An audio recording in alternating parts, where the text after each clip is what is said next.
어느 날 오후 3시 기도하는 시간이 되어 베드로와 요한이 성전으로 올라가고 있었습니다. 성전 문에는 태어날 때부터 걷지 못하는 사람이 앉아 있었습니다. 사람들이 그 사람을 날마다 메고 와서 아름다운 문이라 부르는 성전 문에 앉혀놓고 성전에 들어가는 사람들에게 구걸을 하게 하였습니다. 베드로와 요한이 막 성전으로 들어가려는 것을 보고 걷지 못한 사람은 그들에게 구걸을 하였습니다. 베드로는 요한과 함께 그 사람을 눈여겨본 후에 우리를 보시오라고 말했습니다.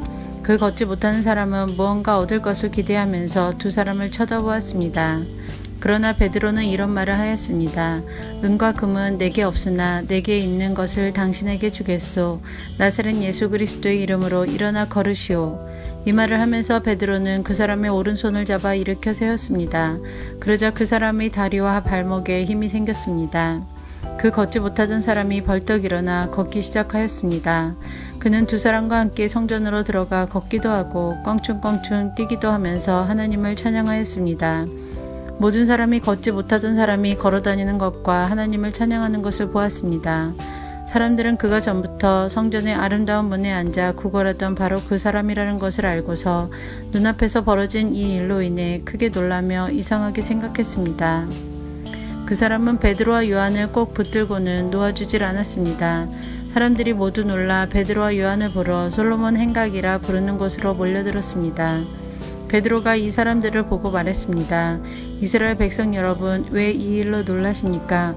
왜 그런 눈으로 우리를 보고 계십니까?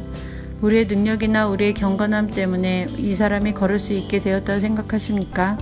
우리 조상의 하나님이신 아브라함과 이삭과 야곱의 하나님께서 그분의 종이신 예수님을 영화롭게 하셨습니다. 여러분은 예수님을 넘겨주어 죽게 했습니다. 빌라도가 그분을 풀어주자고 선고했을 때도 여러분은 빌라도 앞에서 그분을 부인했습니다. 여러분은 거룩하고 의로우신 예수님을 풀어주는 것을 반대하고 그 대신 살인자를 풀어달라고 요구했습니다.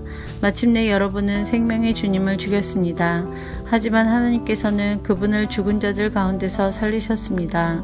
우리는 이 일의 증인입니다. 예수님의 이름을 믿는 믿음 때문에 여러분이 보고 아는 이 사람이 건강하게 되었습니다. 여러분 모두가 보시다시피 예수님의 이름과 그분을 믿는 믿음으로 이 사람이 완전한 치료를 받은 것입니다. 형제 여러분, 저는 여러분들이 여러분의 지도자들처럼 예수님이 어떤 분이신지 잘 알지 못하여 이런 일을 행했다는 것을 압니다. 하지만 하나님께서는 모든 예언자들을 통해 그리스도께서 고난을 당하실 것이라고 미리 말씀하셨던 것을 이렇게 이루셨습니다. 그러므로 여러분은 회개하고 하나님께로 돌아오십시오. 그리하면 여러분의 죄는 씻음 받을 것입니다. 주님께서 주시는 새로운 때가 올 것입니다.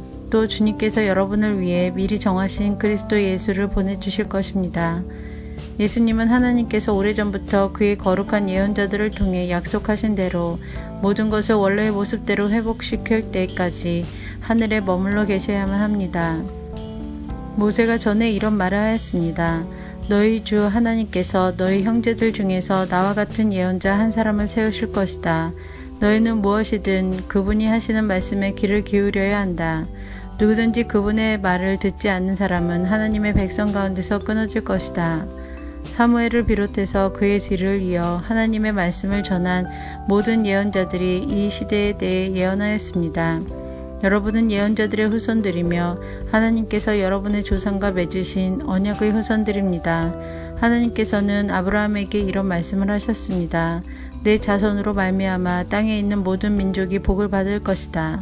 하나님께서 하나님의 종을 세우셔서 여러분 한 사람 한 사람을 악한 길에서 돌이키게 하시고 복을 주시려고 그분을 먼저 여러분에게 보내셨습니다.